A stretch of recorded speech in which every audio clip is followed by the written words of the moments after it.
So in this Webull tutorial video, I am going to be showing you guys how to remove a stock from your watch list here on Webull. So the first thing you have to do is open up the Webull application. Once that is done, I want you to go to the bottom left here to where it says watch list to view your current watch list.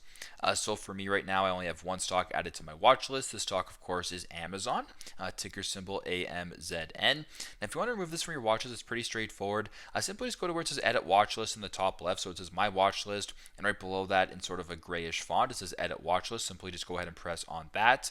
And once you're here, type in whatever stock you want to remove from your watch list. So go ahead and press on the little circle right here to make sure that is checked. Then go to the bottom right, press on Delete.